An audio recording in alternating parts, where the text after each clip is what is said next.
저는 보통 원래 설교를 시작하면 바로 그냥 말씀에 좀 집중하기를 원하는 마음에 바로 이렇게 설교를 시작했는데요. 오늘은 되게 좀 오랜만에 또 다시 만났죠. 감사하게도. 그래서 그런 의미로 마스크를 써서 얼굴은 좀 잘 안 보이실 수 있겠지만 옆 사람 한번 바라보시면서 오랜만에 인사 한번 해볼까요? 반갑습니다. 거의 처음인 것 같아요. 제가 이렇게 인사하려고 한 게. 지난주까지 우리는 십계명 말씀을 나눴습니다. 근데 중요한 건 십계명에서 끝나는 것이 아니라 십계명 그 후에 과연 그렇다면 우리는 그 말씀을 어떻게 소화하며 나아가야 할 것이고, 그리고 거기에서 과연 교회는 어떤 역할을 하고 있는가 하는 것입니다. 오늘은 좀 이에 대해서 말씀을 나눠보도록 하겠습니다. 18세기 초엽입니다. 한 1700년대 초엽인 거죠. 아직은 미국이 아니라 뉴 잉글랜드로 불리던 그 신대륙에서 태어나고 자란 한 사람이 있습니다. 목회자이자 신학자이자 철학자였던 이 사람의 이름은 조나단 에드워즈입니다. 위키백과를 한번 검색을 해보면 이 조나단 에드워즈에 대해서 다음과 같은 문장으로 소개하고 있습니다. 미국 역사에서 가장 중요하고 독창적인 철학적 신학자로 널리 인정되고 있다. 대표적인 저서로는 이 조나단 에드워즈 목사님이 살았던 시기에 미국에서는 1차 대각성 운동이라고 하는 좀 유명한 운동이 있었거든요. 우리나라에서는 유명한 각성 운동이 뭐가 있습니까? 혹시 아시나요? 평양 대부흥 운동이 있어요. 그러니까 그 정도의 아주 영적인 큰 각성 운동이 있었는데 그 시기에, 그 부흥의 시기에 그럼에도 불구하고 과연 참된 신앙의 본질이 무엇이냐? 왜냐하면 이게 그 부흥이라고 하는 게 폭발적으로 일어나면 누군가는 굉장히 좀 감정에 치우치게 되고, 누군가는 그 감정에 치우치는 사람들을 굉장히 경멸하면서 굉장히 이성적인 것만이 신앙이라고 이제 생각을 하기 때문에 이 양극단이 있는 거죠. 감정적인 신앙만 추구하는 사람과 이성적인 신앙만 추구하는 사람.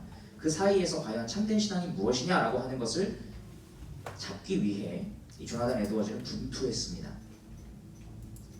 그래서 이러한 신앙의 본질에 대해서 논한 책이 신앙감정론. 그리고 이 거듭난 신자의 성화가 과연 무엇인지, 참된 성화가 이루어지고 있는 신자는 과연 어떤 사람인지 보여주기 위해 저작한 데이비드 브레이너드의 생애 뿐만 아니라 제목부터 중요해 보이는 책들이 있습니다. 의지의 자유, 하나님의 천지창조 목적, 참된 덕의 본질, 원죄론 등 굉장히 다수의 책이 존재합니다. 이러한 조나단 에드워즈의 많은 저작들은 신학 분과뿐만 아니라 어떤 철학이나 심리학 또한 어떤 사회학 등지에서도 굉장히 다방면에서 활발하게 여전히 연구되고 있고 여전히 많은 논문이 발표되고 있습니다. 오늘 말씀을 시작하면서 이 조나단 에드워즈를 소개한 이유는 그의 저작 중, 제가 소개드린 저작 중에 하나인 하나님의 천지창조 목적을 잠깐 살펴보려고 하기 때문입니다. 내용도 내용이지만 이 조나단 에드워즈가 하나님께서 천지를 창조하신 목적을 탐구해 나가는 그만의 어떤 독특한 방식을 보기 위함인데, 당연히 성경에 기반을 두고 있을 뿐만 아니라 어떤 특별한 좀 철학적 사유 방식을 통해서 이 질문의 답을 찾아가고 있습니다. 말씀의 근거를 두되 이성도 함께 사용한 것이죠. 예컨대 조나단 에드워즈는 이 하나님의 천지창조 목적이라는 책의 서론을 가장 먼저 용어의 정의, 나는 앞으로 이 용어를 이런 의미로 사용하겠다 라고 하는 용어의 정의로부터 시작을 합니다.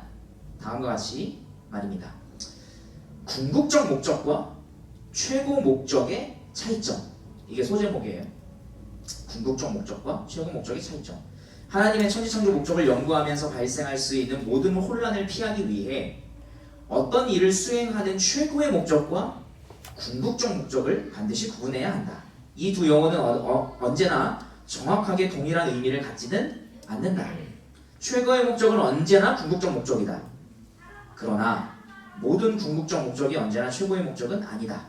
최고의 목적은 보다 낮은 하위 목적에 대한 반대 개념이지만 궁극적 목적은 보다 종속적 목적에 대한 반대 개념이다. 말이 좀 어려워요, 그죠? 그래서 제가 그냥 빨리 읽고 넘어갔어요.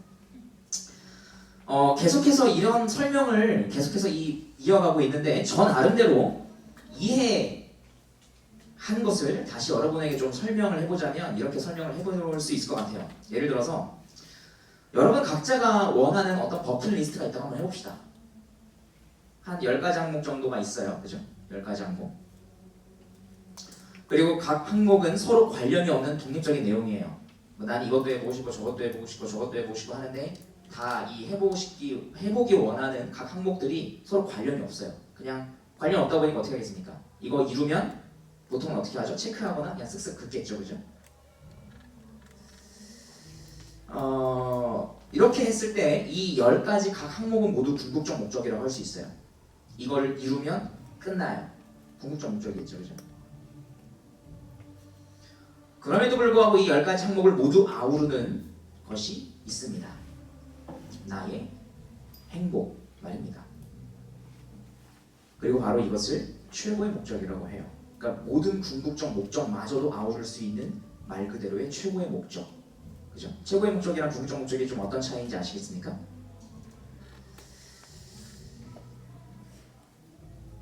이렇게 본다면 사실 개별적으로 존재하는 듯 보이는 이 10가지 항목, 그러니까 10가지의 이 궁극적 목적은 모두 나의 행복이라고 하는 어떤 최고의 목적이자 최고의 가치로 여기는 것으로부터 흘러나왔다고 할 수 있을 것입니다. 그래서 조나단 에드워즈는 다음과 같이 말했습니다. 최고의 목적은 최고의 가치를 지니고 있는 것이며 행위자에 의해서 최고로 추구되는 것이다. 이 행위를 하는 사람에게 있어서 내가 가장 최고로 가치 있다고 여기는 것, 그죠? 그것이 곧 최고의 목적이다. 하나님께서는 분명한 목적을 가지고 천지를 창조하셨습니다. 물론 그 목적에는 다양한 궁극적 목적들이 다 이렇게 여러 가지가 있을 거예요. 그 개별적으로 다 하나하나가 궁극적 목적이라고도 할 수 있을 것입니다. 그럼에도 그 모든 궁극적 목적들은 하나님께서 최고로 추구하시는 것, 최고의 가치를 지니고 있다고 여기시는 어떤 최고의 목적으로부터 흘러나왔을 것입니다. 하나님께서도 가장 최고의 가치로 여기는 것이 있겠죠. 그죠? 그렇다면 하나님께서 천지를 창조하신 최고의 가치, 최고의 목적은 과연 뭘까요? 하나님께서 가장 가치 있다라고 여기는 것은 과연 뭘까요?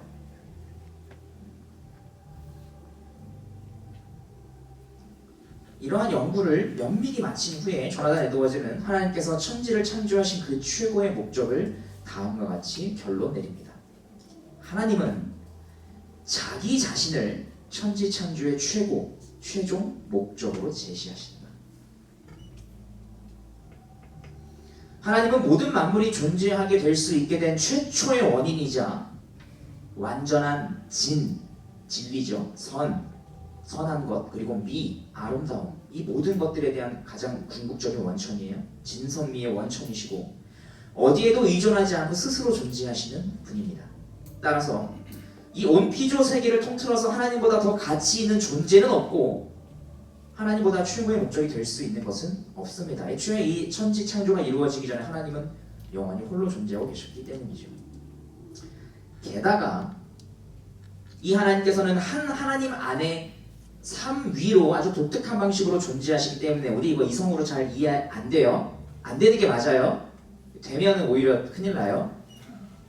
되는 거를 이단이라 그래요. 다. 사실 이거 삼위일체는 우리가 이성적으로 이게 이해할 수는 없거든요. 그 형식의 방식에 대해서. 본질적으로는 한 하나님께서 그 안에서 삼위로 존재하시기 때문에 하나님은 자기 자신만 사랑할 줄 아는 이기적인 사랑이 아니라 영원 전부터 그 삼위 안에서 서로를 향한 사랑, 곧 다른 대상을 향한 사랑을 본성상 가장 자연스러워하시고 그것을 또한 기뻐하신다는 것을 우리가 생각해 볼 때 우리는 하나님께서 자기 자신을 위해 천지를 창조하셨다는 점에서 오히려 안심하면서 기뻐할 수 있어요. 왜요? 하나님께서 하나님 자신을 위해 열심히 일하시면 일하실수록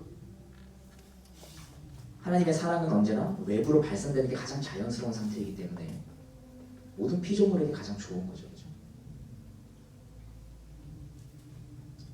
하나님은 자기 자신을 천지 창조의 최종 목적으로 제시하십니다. 이것은 우리가 하나님 편으로 봤을 때의 시각이라고 볼 수 있을 것 같아요. 반대로 이제 인간에서의 시각으로 본다면 웨스트민스터 대의문답 1문답은 이렇게 정리를 했습니다. 사람의 첫째가며 가장 높은 목적은 무엇입니까? 이제는 인간의 측면에서 한번 보자 이거예요. 사람의 첫째가며 가장 높은 측면은 무엇입니까? 높은 목적은 무엇입니까? 사람의 첫째감의 가장 높은 목적은 하나님을 영화롭게 하고 마음을 다해 하나님을 영원토록 즐거워하는 것입니다. 그분께서 가장 가치 있다고 여기는 것을 우리도 가장 가치 있다고 여기는 것, 이것에 동의하는 것이 사람의 본분이다, 가장 최고 목적이다 라고 모든 성경의 내용들을 다 정리해서 조합한 웨스트민스터 대리문답은 첫 문답부터 이것을 제시하고 선언하고 시작하고 있습니다. 스스로를 최고의 가치 있는 것, 그래서 최고의 목적으로 여기시는 이 하나님께서 천지창조의 목적으로 자기 자신을 제시한다는 것을 피조물이자 특별히 하나님의 형상으로 지음받은 우리의 입장에서 표현하자면 하나님께 영광을 돌리는 그 마음과 삶이야말로 하나님께서 의도하신 최고의 목적이라고 할 수 있을 것입니다. 그렇다면 하나님께 영광을 돌리는 그 마음과 그것을 영원토록 즐거워하는 삶이란 구체적으로 과연 뭘까요? 어떻게 그런 삶을 살 수 있는 걸까요? 이걸 알기 위해서 우리가 지난 3달 동안 뭘 함께 나눴죠? 십계명을 나눴습니다. 하나님께서 가장 최고로 중요하다고 생각하는 것을 우리에게 요구하신 것, 그게 정리되어 있는 게 십계명이기 때문이에요. 그죠?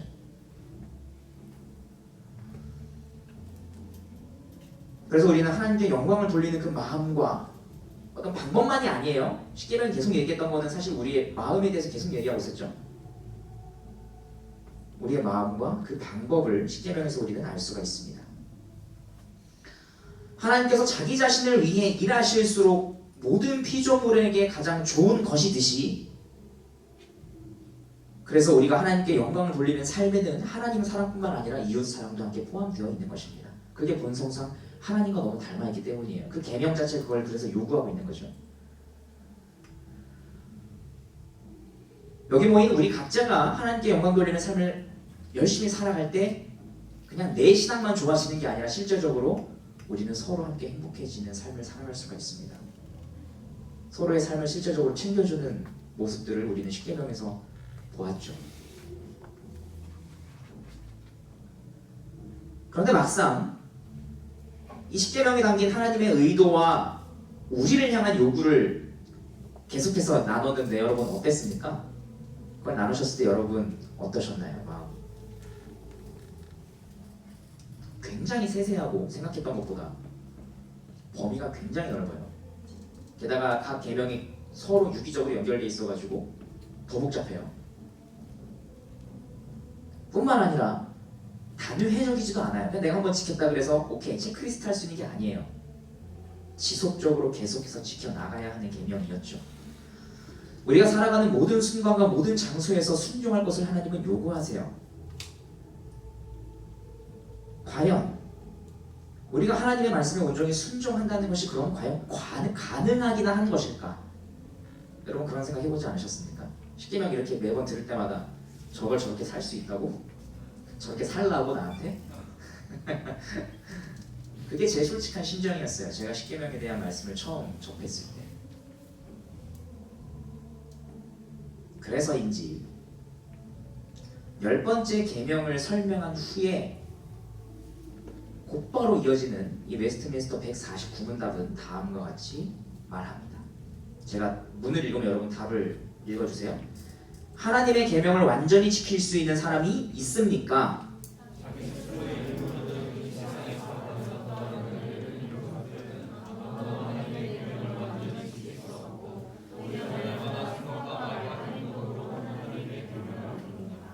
어떠세요? 정말 우리의 진솔한 모습을 반영하는 솔직한 답변이지 않습니까? 십계명에 이어지는 이 문답을 제가 처음 맞이했을 때 얼마나 마음의 위안을 얻었는지 몰라요. 어차피 다 못 사는구나.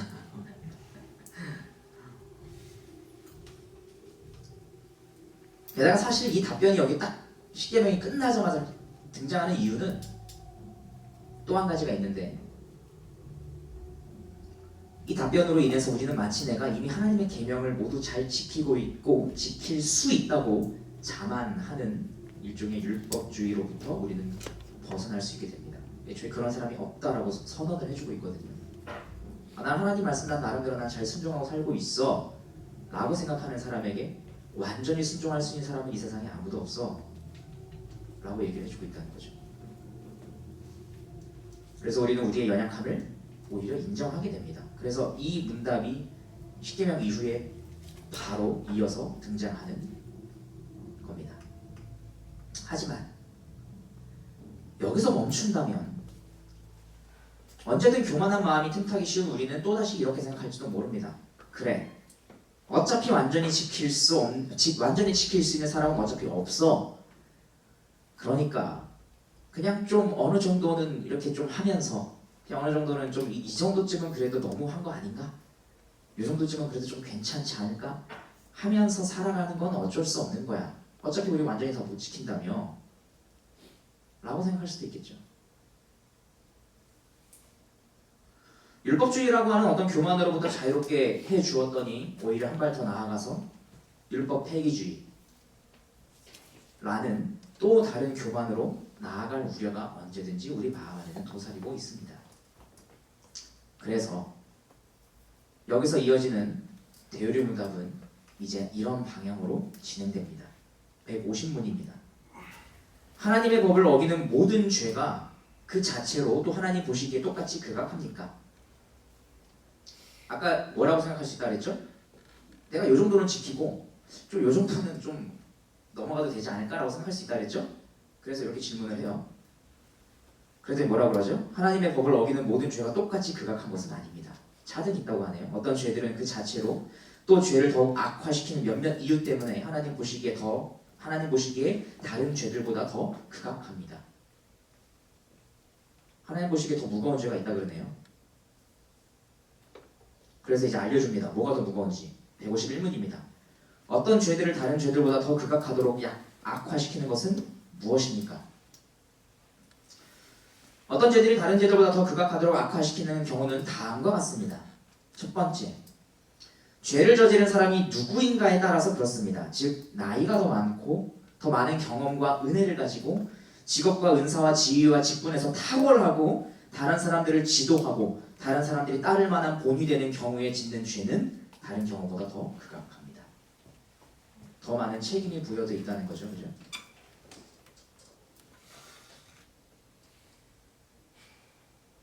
레위기를 보시면 백성들이 지은 죄에 대해서 회개하는 어떤 제사를 드리는 내용이 여러 가지가 나오는데 그 중에 한 부분에 대해서 이런 내용이 나옵니다.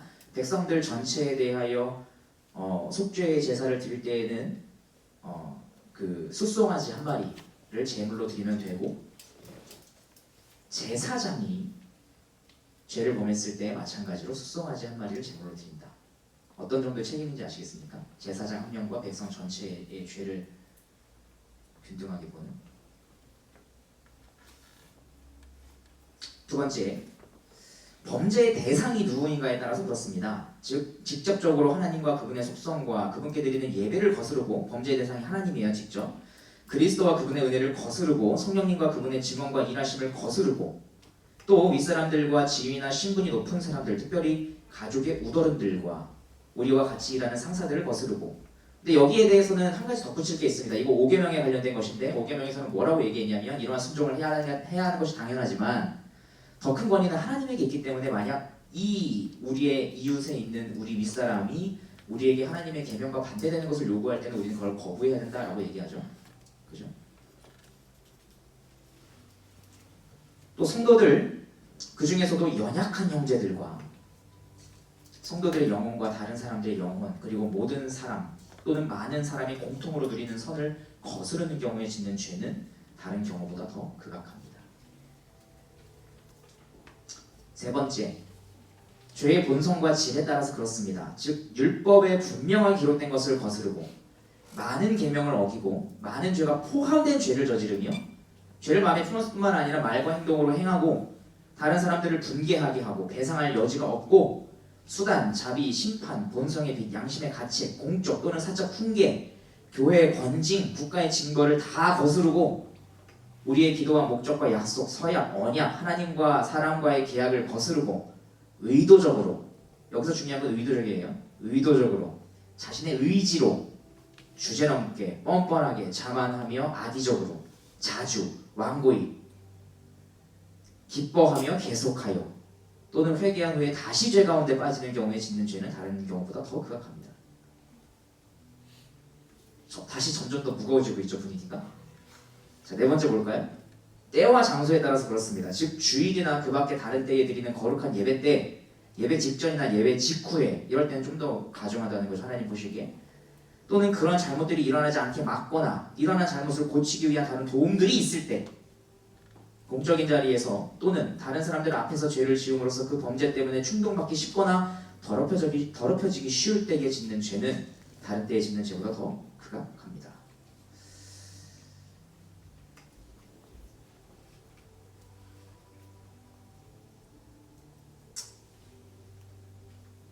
이렇게 되면 누군가는 또 이렇게 생각할지 몰라요. 그러면 아까는 얘기했죠. 완전히 순종할 수 있는 사람은 없다. 그러고 나서 뒤이어서 이런 내용들이 되게 무겁게 나왔어요. 그러면 완전히 순종할 수도 없고 그렇다고 더 무거운 죄는 짓지 말아야겠다는 생각을 들 수 있겠죠. 그럼 죄 짓고 살아가는 것은 어쩔 수 없는 거니까 최대한 더 큰 죄만 짓지 말고 살아가자. 그죠? 이처럼 어떻게든 빠져나가 보려고 생각할 수 있는 우리를 위해서 대우의 문답은 또 이렇게 답을 준비해 줍니다. 152문이에요. 모든 죄가 하나님께 마땅히 받는 보응은 무엇입니까? 모든 죄는 아무리 작은 죄라 할지라도 하나님의 주권과 선하심, 거룩하심, 그리고 하나님의 의로운 율법을 거스르는 것이기에 이 세상과 오는 세상에서 하나님의 진노와 저주를 받기에 마땅하며 그리스도의 피가 아니면 속죄될 수 없습니다. 자, 정리를 한번 해보죠. 하나님께서는 하나님 자신을 위하여 천지를 창조하셨습니다. 그래서 사람의 첫째가며 가장 높은 목적 역시 하나님을 영화롭게 하고 마음을 다해 하나님을 영원토록 즐거워하는 것입니다. 그리고 이와 같은 삶의 방식을 우리는 십계명을 통해 알 수가 있어요. 그런데 문제는 이 땅을 살아가는 동안 우리는 하나님께서 요구하시는 그 순종을 완전히 행할 수 없다는 거예요. 그게 우리의 처지라는 거죠. 하나님께서 원하시는 요구는 하나님의 속성에 따라서 완전히 의로운 것인 반면에 하나님은 순도 100%의 것을 원하실 수밖에 없어요. 그분이 100%의 것이기 때문에. 하지만 그 요구에 반응하는 우리는 설령 거듭남으로 인해 하나님께서 원하시는 순종에 이르기를 원하는 마음이 생겼다 할지라도 여전히 마음속에서는 죄와 싸우는 존재가 바로 우리이기 때문에 완전한 순종, 그 완전한 의에 이르지 못합니다. 99%는 100%랑은 다르죠. 그래서 오히려 하나님께서 요구하시는 의로움의 수준이 어느 정도인지 알면 알수록 그에 이르지 못하는 우리의 모습을 더더욱 직면하게 됩니다. 그래서 감히 내가 하나님의 말씀을 모두 지키고 있습니다 라고 말할 수가 없죠. 하지만 그렇다고 해서 적당히 타협하며 살아갈 수 있는 것도 아니래요. 오히려 신앙이 성숙해져감에 따라 이 십계명에 담긴 하나님의 의도와 요구가 무엇인지 그 안에 담긴 하나님의 마음을 더 이해하게 되면 될수록 그에 대한 책임이 더 커진답니다. 알고도 어긴 것이기 때문이고 아직 신앙이 연약한 자들의 마음을 함께 넘어뜨리기 때문입니다. 죄송해요. 제가 괜히 알려드려가지고.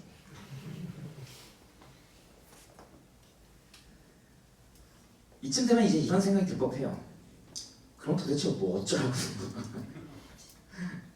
완전히 순종할 수는 없다 그러고 그렇다고 그래서 더 큰 죄는 있다 그러고 그래서 더 큰 죄는 최대한 안 지려고 노력을 해보겠다 그랬더니 그럼에도 모든 죄는 하나님의 진노 아래에 있다고 하는데 그럼 도대체 뭐 어쩌라고 라는 생각이 들죠. 그죠? 제 비뚤어진 마음이요. 그래서 아주 친절하게도 저의 이런 생각 패턴을 다 마치 읽은 듯 저는 보였어요. 이 대회용사 제가 공부하면서 진짜 나 같은 사람을 위해서 만들어졌구나 라는 생각이 들었습니다. 이 웨스트민스터 대회용사 이렇게 또 얘기해줘요. 바로 이어서 이렇게 얘기해줍니다. 153문이에요. 자, 우리가 율법을 어김으로 마땅히 받아야 할 하나님의 진노와 저주를 피하도록 하나님께서 우리에게 요구하시는 것은 무엇입니까? 피할 길을 우리에게 요구하신다는 거죠. 이거 되게 독특하지 않습니까? 피할 길이 있으니까 니들 얘다 니들 알아서 해봐 이게 아니라 피할 길이 있고 그걸 우리에게 하도록 요구하신다.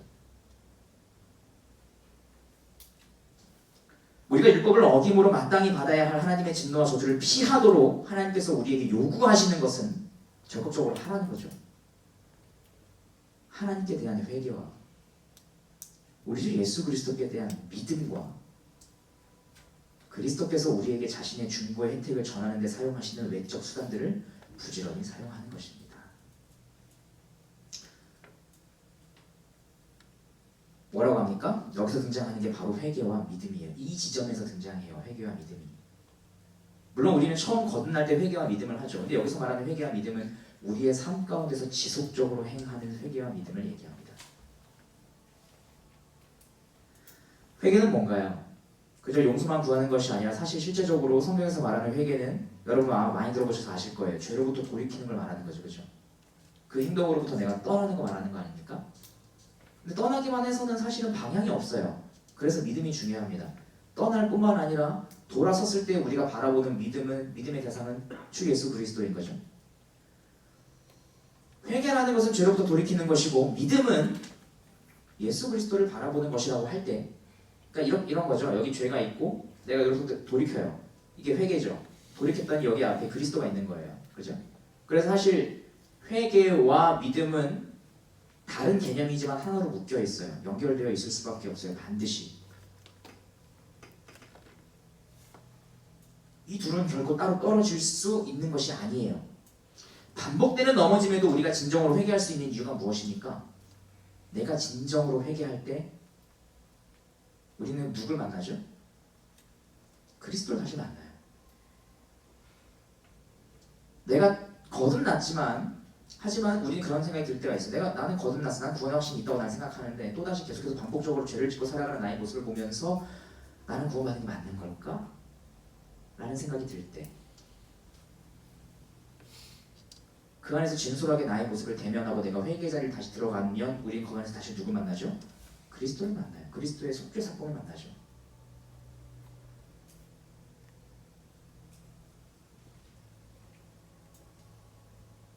반복되는 넘어짐에도 우리가 진정으로 회개할 수 있는 이유는 그리스도께서 나를 위해 대속해 주셨다는 사실을 내가 오늘 또다시 믿기 때문이에요. 이건 현재적인 믿음인 거죠. 내가 어느 한순간 난 그리스도 믿었어가 아니라 오늘 내가 믿고 있기 때문에 나는 회개가 가능한 거예요.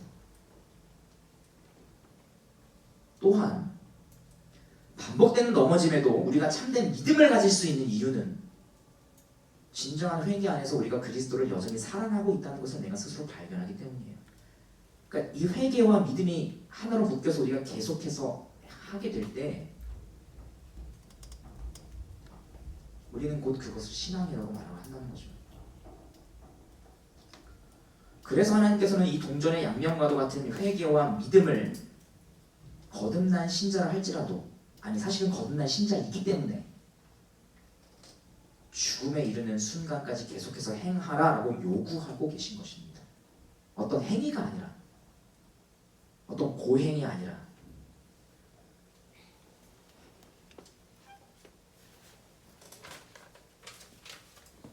면죄부를 팔면서 돈을 벌었던 로마 가톨릭 그리고 그 면죄부를 사면서 안심하던 로마 가톨릭의 성도들을 향해서 루터가 작성한 95개조 방법문은 다음과 같은 선언으로 시작합니다. 가장 유명한 선언이에요. 저도 사실 이거밖에 몰라요. 그 뒤에 내용 잘 안 읽어봤거든요. 제일 유명합니다. 첫 번째 선언이에요.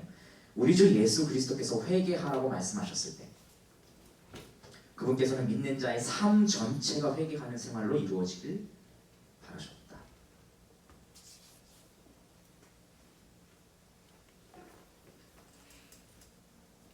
이게 하나님께서 우리에게 요구하신다는 거죠. 어떤 흐름인지 아시겠습니까? 그죠? 십계명을 요구하시는데 그것을 완전히 순종할 수는 없고 완전히 순종하지 못해서 죄를 짓는데 그 죄 중에는 우리가 하나님을 알아가면 알아갈수록 오히려 더 큰 책임이 부여되는데 그래서 어떻게든 더 그 하나님께서 보시기에 가증하고 극악한 죄만 짓지 않겠노라고 노력을 한다 할지라도 사실 작은 죄들도 하나님은 여전히 진노하시죠. 그럴 때에 하나님께서 우리에게 피할 길을 열어주셨는데 그것이 바로 회개와 믿음이라는 것이죠. 문제는 여기서 또 문제가 등장해요. 그 어떤 신자라도 자기 혼자서 진정한 회개에 이르는 것 자체가 너무나도 어렵다는 거예요. 하나님께서 요구하셨고 알려주셨어요. 근데 회개하는 게 어려워요. 여러분 진실된 회개 여러분 언제 해보셨습니까? 기억나십니까? 이거는 그냥 사실 회개는요. 저는 그랬어요. 그냥 슬퍼가지고 막 죽을 것 같고 막 그렇지만 한 건 아니에요. 저는 회개는 처음에 그렇게 시작했을지 몰라도 진정한 회개에 딱 들어가게 돼서 그 깊은 속에서 그리스도를 만나면 오히려 회개의 결과는 굉장히 큰 기쁨이에요. 너무너무 감사하거든요. 다시 주님을 만났잖아요.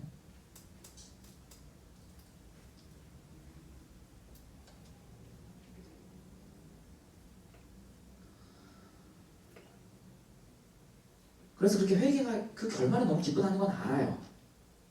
그런데 회개해야 하는 부분이 있다는 걸 내가 알면서도 돌이키지 못할 때가 많고 돌이키지 않을 때도 많아요. 어떨 때는 내가 이거를 회개해야 하는가? 그것조차 모르는 부분이 있어요. 그죠?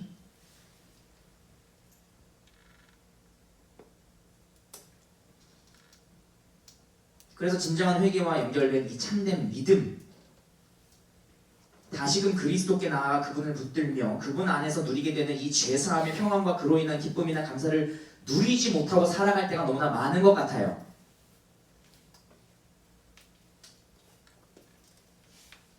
그리고 이러한 현상을 우리는 흔히 신앙이 식어버렸다라고 말하는 거 아닙니까? 주님을 사랑하고는 어떤 감사하는 마음이 없어져 버려요. 사그라들어요.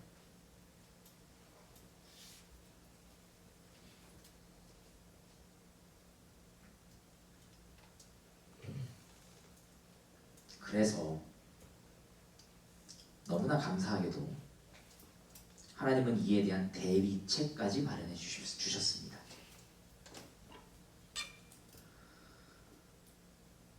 그 다음 문답 볼까요? 154문답입니다. 3문답 다시 한번 띄워주시죠. 3문답, 153문답. 여기 가장 밑에 나오죠. 회개, 믿음, 그리고 그러한 그리스도께서 우리 중보의 혜택들을 전달해 주신다고 하는 게 속죄 사역을 다시금 믿게 해주신다는 거 아닙니까? 하는데 사용하시는 뭐라고요? 외적 수단들을 부지런히 사용하래요. 이 외적 수단들을 사용하면 회개와 믿음에 우리가 이룰 수 있게 도와주신다고 하네요. 그죠? 외적 수단들이 과연 뭘까요? 그게 154문답에 나옵니다. 그리스도께서 자신의 중보의 혜택들을 전하는 데 사용하시는 이 외적 수단들은 무엇입니까? 그리스도께서 자신의 중보의 혜택들을 전하는 데 사용하시는 외적이고 일반적인 수단들은 그리스도께서 세우신 모든 규례들인데 특히 뭐라고요? 말씀과 성례와 기도가 그러합니다. 이 모두가 택하신 자들을 구원하는 데 효과적인 수단입니다. 하나님께서 말씀과 성례와 기도를 마련해 주셔서 거듭난 신자들이 진정한 회개와 참된 믿음에 다시금 이를 수 있도록 도와주신답니다. 마련해 놓으셨답니다. 중요한 건 이 말씀, 성례, 기도가 사실 모두 다 어디 안에 들어가 있는 건가요? 교회 안에 있어요. 예배 때마다 우리는 교회 안에서 말씀을 들어요. 그리고 이 예배 때가 아니라 할지라도 우리는 말씀에 대한 가르침을 듣죠. 교육이 따로 있어요. 여기서 말하는 말씀은 당연히 예배 때 선포되는 이 말씀뿐만 아니라 모든 교육을 망라합니다. 하나님 말씀에 대한. 우리는 말씀을 그래서 들어야 기준을 알아요. 십계명을 제가 왜 했을까요? 기준을 알아야 되니까요. 뭐가 죄인지. 그래야 회개할 수 있잖아요. 그죠? 기준을 알아야 이거는 잘못된 거였구나. 사실 내가 몰랐는데 잘못된 거였구나. 그래야 회개할 줄 알죠. 그죠? 그리고 그리스도께서 그러한 자들을 계속해서 부르고 계신다고 하는 것을 다시금 용서해 주실 마음이 있다는 것을 그렇게 열어두고 계시다는 것을 우리는 또한 예배 때 말씀 안에서 자주 듣지 않습니까? 회개로의 초대죠. 믿음으로의 부르심이죠. 성례 뭔가요? 세례와 성찬. 세례와 성찬 여러분 왜 중요할까요? 세례가 뭔가요? 세례를 먼저 받아야 성찬에 참여할 수 있잖아요. 그죠? 세례가 뭔가요? 내가 그리스도와 함께 죽었고 내 옛사람은 죽었고 이제는 내가 그리스도와 함께 새로 살아났습니다. 내가 새 사람이 되었습니다. 라고 하는 것을 고백하는 사람이 받는 것이 세례잖아요. 그죠? 세례를 받았다고 해서 구원받는 것은 아니지만 내가 구원받았습니다. 내가 주님의 언약 백성이 되었습니다. 라고 하는 고백하는 사람이 받는 것이 세례잖아요. 그렇죠? 그래서 이 세례를 받기 위해서는 필수적으로 뭘 알아야 되죠? 복음을 알아야 돼요. 교육을 받아야 돼요. 하나님 말씀을 듣고 그리스도를 만나야 돼요. 그리스도가 무엇을 하셨는지, 나는 그 앞에서 내가 누구인지 먼저 알아야 돼요. 그래서 말씀이 반드시 필요해요. 세례와 말씀은 그래서 붙어 있어요, 사실상. 근데 세례는 그것만 있는 게 아니에요. 여러분, 세례는 언제 행하나요? 여러분 언제 세례 받으셨어요? 어느 장소에서, 어느 시간대에? 보통 주일 대회 끝나고 2부 순서로 세례를 받아요. 그렇죠. 왜 그럴까요?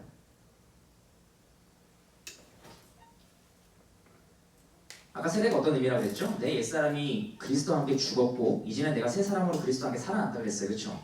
그런데 그리스도와 함께 살아난 사람들은 나만 있는 게 아니에요. 그리스도는 머리이시고 그분의 몸된 연합된 공동체가 있다고 하시네요. 그죠? 그래서 내가 그러한 고백을 하는 사람입니다 라고 하는 것을 이미 그 고백을 한 모든 공직 앞에서 나는 선언하는 것이고, 내가 세례받는 모습을 보면서 이미 세례를 받은 사람은 저 사람도 우리와 같은 그리스도와 한 몸된 지체가 되었구나 라고 하는 것을 알 수 있는 굉장히 공식적인 자리죠. 그죠?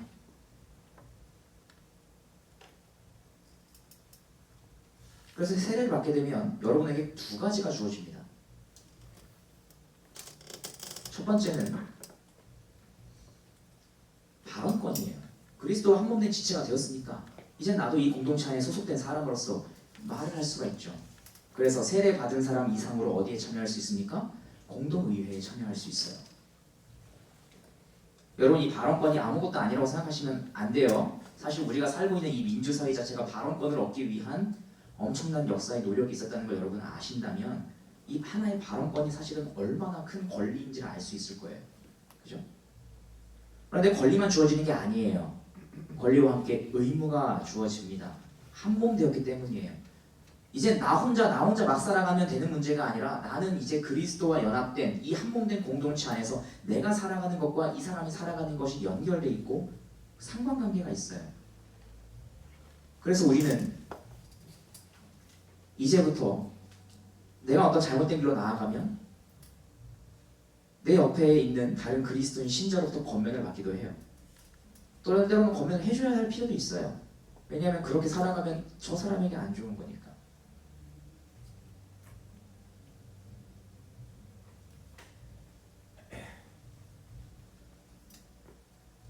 개개인뿐만 아니라 사실은 교회의 어떤 그렇죠. 한편으로는 교역자인 저일 수도 있겠고, 아니면 사실 우리가 또한 선출한 우리 장로님들 될 수도 있겠죠. 그죠? 그분들의 또한 다스림을 받아요. 그게 의무예요. 세례를 받는다는 건 권리도 주어지지만 의무도 있어요. 그 모든 것을 통해서 하나님께서는 신자의 죄를 억제하세요. 뿐만 아니라 그렇게 권면을 통해서 회개로 이끄시기도 하시죠. 나 혼자서는 진정한 회개에 이르기가 어렵기 때문에.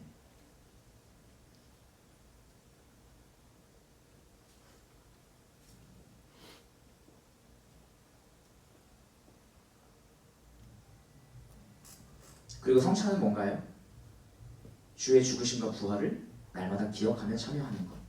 그죠? 그래서 세례는 한 번 받는 것이지만 성찬은 계속해서 반복적으로 시행하라라고 말씀하시죠. 마지막으로 기도입니다. 기도. 사실 여기서 기도라고 했었을 때 그러면 과연 우리는 어떻게 기도해야 하나요? 이렇게 물어보거든요. 그리고 그거에 대한 답으로 뭘 알려줄까요? 주님께서 우리에게 알려주신 최고의 기도가 있죠. 주기도문이에요. 우리는 어떻게 기도해야 하니까? 주님이 알려주십니다. 주기도문입니다. 이렇게 나와요. 근데 여러분, 주기도문 한번 잘 생각해 보세요. 하늘에 계신 우리 아버지요. 나의 아버지가 아니라 우리 아버지라고 그러죠. 그죠? 우리에게 일용할 양식을 주옵시고, 나에게 일용할 양식을 주옵시고가 아니라 우리에게 일용할 양식을 주옵시고, 우리에게 지은 죄를 사하여 준 것 같이 우리의 죄를 사하여 주옵시고. 주기도문은 단 한 번도 나라는 말을 하지 않아요. 다 우리예요.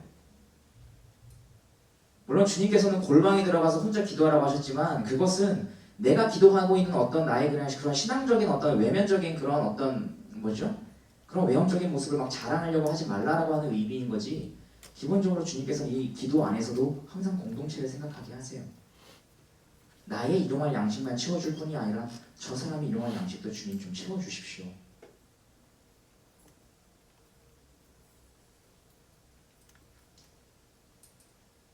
그래서 말씀 성례 기도는 우리로 하여금 진정한 회개와 참된 믿음으로 이끌어줍니다. 하나님은 이걸 부지런히 사용하라고 하셨고 그것을 사용할 수 있도록 만들어 두신 이 땅의 유일한 기관이 바로 교회예요. 우리가 교회에 모여서 예배드리고 우리가 모여서 교제한다는 것은 그래서 그런 의미가 있는 거죠. 요즘에 온라인으로 모여서 온라인상에서 예배를 드린다고 온라인상에서 예배를 드리는 것을 교회라고 지칭하면서 우리도 교회입니다라고 하는 사람들이 종종 생기고 있어요. 예배만 드린다면 가능하겠죠. 근데 뭐가 안 돼요? 과연 진정한 회개로 나아갈 수 있도록 도와줄 수 있을까요? 그러한 형태가. 주님은 왜 모이라고 하셨을까요? 굳이.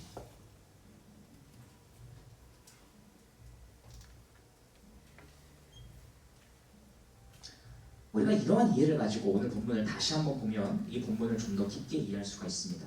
에베소서 4장 13절부터 16절이에요. 우리가 다 하나님의 아들을 믿는 것과 아는 일에 하나가 되어 온전한 사람을 이루어 그리스도의 장성한 분량이 충만한 데까지 이르리니 이는 우리가 이제부터 어린아이가 되지 아니하여 사람의 속임수와 간사한 유혹에 빠져 온갖 교훈의 풍주에 밀려 요동하지 않게 하려 함이라. 오직 사랑 안에서 참된 것을 하여 범사에 그에게까지 자랄지라. 그는 머리니 곧 그리스도라. 그에게서 온 몸이 각 마디를 통하여 도움을 받음으로. 무슨 도움을 말하는 걸까요 과연? 그죠? 도움을 받음으로 연결되고 결합되어 각 지체의 분량대로 역사하여 그 몸을 자라게 하여. 나만 혼자 자라는 게 아니라 같이 자란다고요. 그죠? 사랑 안에서 스스로 세우느니라. 그래서 교회가 모이는 형태로 존재하는 것이 너무나 중요해요. 그리고 사실상 우리가 이렇게 모여서 이 안에서 우리가 그렇게 함께 회개와 참된 믿음이라고 하는 것을 수반해서 점점 주님을 닮아가는 그 거룩함, 그 하나님의 형상을 점점 이루어갈 때 결국 우리가 나타내는 그 삶의 방식은 다시 뭐로 돌아가겠습니까? 결국 다시 십계명이에요. 진정한 회개와 참된 믿음을 통해서 우리가 돌이켰을 때 다시 우리 마음에서 솟아나는 마음은 뭐죠? 주님께서 우리에게 요구하신 것을 내가 다시 한번 순종해 보겠노라. 다시 십계명으로 돌아갈 수 있죠. 이 반복이 주님 다시 오실 때까지 우리가 계속해서 행해 나가는 진짜 신앙생활이에요. 그래서 에베소서 4장 17절부터 24절까지 이렇게 말씀하시죠. 그러므로 내가 이것을 말하며 주 안에서 증언하느니 이제부터 너희는 뭐라고요? 이방인이 그 마음에 허망한 것으로 행한 같이 행하지 말라. 그들의 총명이 어두워지고 그들 가운데 있는 무지함과 그들의 마음이 굳어짐으로 말미암아 하나님의 생명에서 떠나 있도다. 그들이 감각 없는 자가 되어 자신을 방탕에 방임하여 모든 더러운 것을 욕심으로 행하되 오직 너희는 그리스도를 그같이 배우지 아니하였느니라. 진리가 예수 안에 있는 것 같이 너희가 참으로 그에게서 듣고 또한 그 안에서 가르침을 받았을진데 너희는 유혹의 욕심에 따라 썩어져가는 구습을 따르는 옛사람을 벗어버리고 오직 너희의 심령이 새롭게 되어 하나님을 따라 의와 진리의 거룩함으로 지으심받은 새 사람을 입으라. 이것이 우리 주님 다시 오실 때까지 우리가 계속해서 나아가야 할 방향이고 주님께서 마태복음 마지막에서도 제자들 향해서 뭐라고 말씀하시죠? 가르쳐라. 복음을 전하고 가르치고 그들에게 세례를 주어라 라고 말씀하신 이유가 바로 여기에도 있어요. 십계명은 저는 단지 한 번의 어떤 시리즈 설교로 끝내고자 하는 마음이 아니었어요. 여기까지 나아가고자 하는 생각이었습니다. 십계명은 계속해서 우리 남은 인생, 남은 여생 가운데 우리에게 삶의 기준이 돼야 하는데 그것이 머리로만 안다고 될까요? 안 되죠. 이러한 과정을 통해서 그것이 왜 삶의 참된 진리이고 그것을 왜 주님께서 우리에게 요구하셨으며 왜 주님께서 그것을 가장 최고의 가치 있는 삶이라고 말씀하시는지 우리는 살면서 계속해서 경험해 나가게 될 거예요. 그리고 그것을 우리는 혼자 행해 나가기에 너무나 연약한 존재이기 때문에 주님께서 우리에게 교회를 허락하여 주셨습니다. 그것이 저는 우리 이천년부의 존재 이유라고 생각해요. 우리는 단지 이 안에 어떤 공동체니까 모여야 한다는 그런 것보다 조금 더 말씀에 근거하는 의미를 담아서 나만이 거룩해지는 것이 아니라 내 형제도 함께 거룩해지기 위하여, 내 옆에 있는 자매도 함께 주님의 형상을 닮아가기 위하여 서로 돕고자 하나된 마음으로 나아가는 이천년부가 되기를 소망한다. 여러분, 그런 마음으로 이곳을 생각해 주시면 너무나 좋겠습니다. 우리 그런 마음으로 함께 찬양하고 좀 함께 기도하는 시간 가졌으면 좋겠습니다.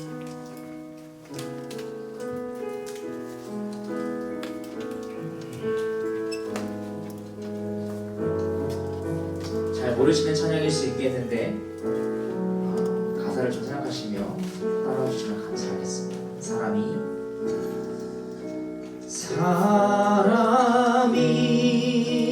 넘치기보다 사랑이 넘치는 교회 섬김을 원하기보다 섬김의 기쁨 알아가는 교회,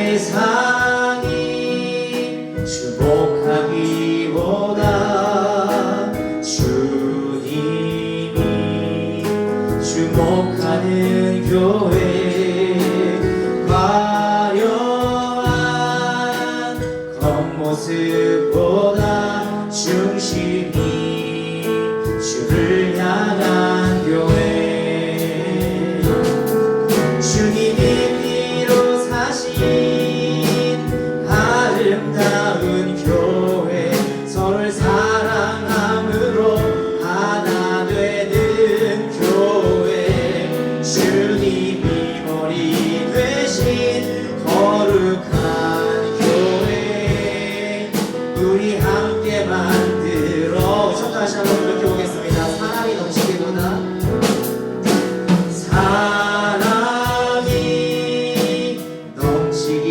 넘치기보다 사랑이 넘치는 교회, 섬김을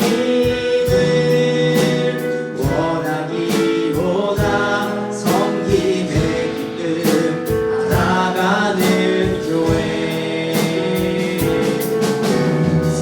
세상이 주목하기보다 주님이 주목하는 교회, 화려한 겉모습보다 중심이 주를 향한 교회, 주님이 피로 사신 아름다운 교회, 서로를 사랑함으로 하나 되는 교회, 주님이 머리 되신 거룩한 교회, 우리 함께 만들어가 주님이 피로 사신 주님이 피로 사신 아름다운 교회, 서로를 사랑함으로 하나 되는 교회, 주님이 머리 되신 거룩한 교회, 우리 함께 만들어가요.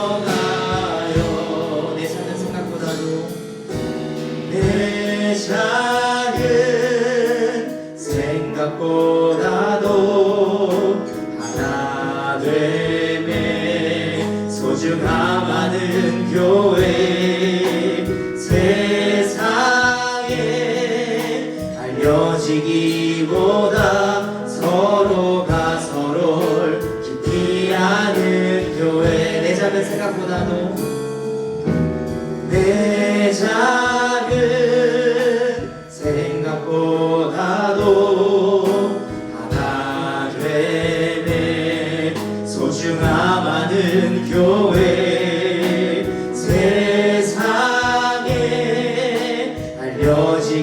알려지기보다 서로가 서로를 깊이 아는 교회. 주님이 피로 사신 아름다운 교회, 서로를 사랑함으로 하나 되는 교회. 주님이 머리 되신 거룩한 교회, 우리 함께 만들어. 우리 시간 중 각자 여러분 마음 가운데 주는 주님의 음성을 따라 좀 기도했으면 좋겠습니다. 여러분은 교회를 무엇이라고 생각하십니까? 여러분은 교회를 무엇이라 생각하시면서 지금까지 다녀오셨습니까? 오늘 말씀을 통해 여러분은 교회를 무엇이라 아셨고 앞으로는 교회를 어떻게 생각하시겠습니까? 이런 마음을 가지고 좀 함께 기도하며 나아갔으면 좋겠습니다. 함께 기도하겠습니다.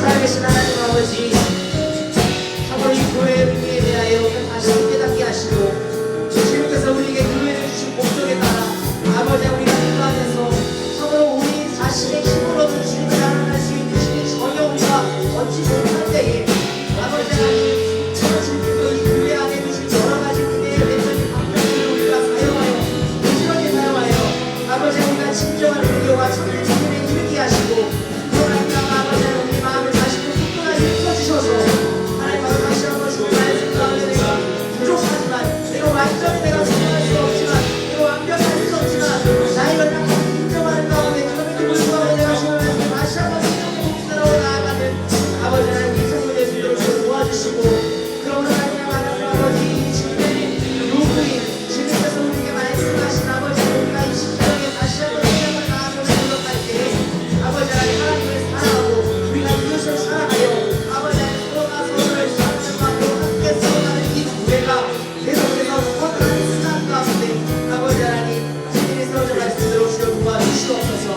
하나님 아버지 우리가 이 어려운 시기임에도 불구하고 우리가 이 교회에 모여 사는 예배를 드려야 하는 이유, 아버지 하나님 앞으로 어떤 어려운 고난이 있다 할지라도 그럼에도 불구하고 우리가 이것을 무조건 예배를 드려야 하는 이유, 아버지 하나님 그것은 단지 우리의 공동체를 지지하기 위함만이 아니라 주 안에서 주님께서 우리에게 요구하시고 우리를 위하여, 우리의 영혼을 위하여, 우리의 성장을 위하여 아버지 하나님 제대로 말이라는 것이 바로 이 교회 안에 있는 것입니다. 하나님 아버지 이것을 우리가 부정하게 사용하여 주님의 형상을 닮아가는 장성한 분량의 일까지 우리가 나 홀로만이 아니라 함께 자라가는 일을 노력하고 하지만은 오늘 우리 성도들도 주님 도와주시옵소서.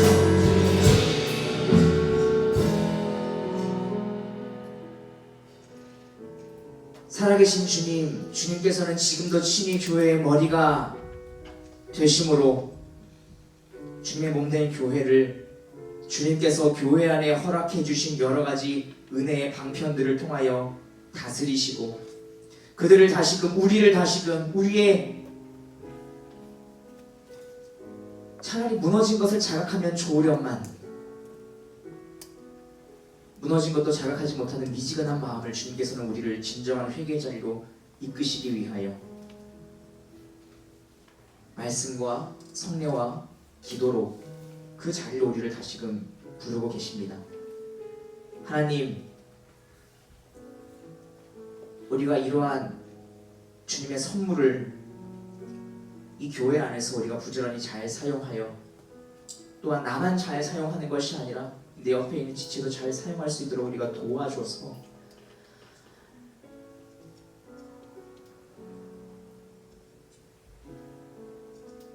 삼위로 계신 하나님께서 서로를 향한 사랑, 서로를 향해서 사랑하는 것이 가장 자연스러운 방식으로 존재하시듯 우리도 그러한 형상을 점점 닮아갈 수 있도록 주님 도와주시옵소서. 그래서 주님, 우리 이청년부가 단지 그냥 공동체이기 위해서만 우리가 그냥 유지해야 되고 종속해야 되는 그 정도 수준을 뛰어넘어서 우리가 머리 대신 그리스도와 연결된 몸이라고 하는 그 분명한 인식 안에서 우리가 함께 나아가는 이청년부 될 수 있도록 주님 도와주시옵소서. 이제는 우리 구주 예수 그리스도의 은혜와 성부 하나님의 무한하신 사랑하심과 성령 하나님의 교제인도 충만케 하신 은총이 머리 대신 그리스도와 연합된 지체로서 그 각 지체의 모양대로 서로가 서로를 돕기 위해 존재하고 또한 그러기 위하여 다시금 다짐해보는 여기 머리 숙인 모든 2000년부 한 사람 한 사람 위에 이제로부터 영원토록 함께 있을지어다. 아멘.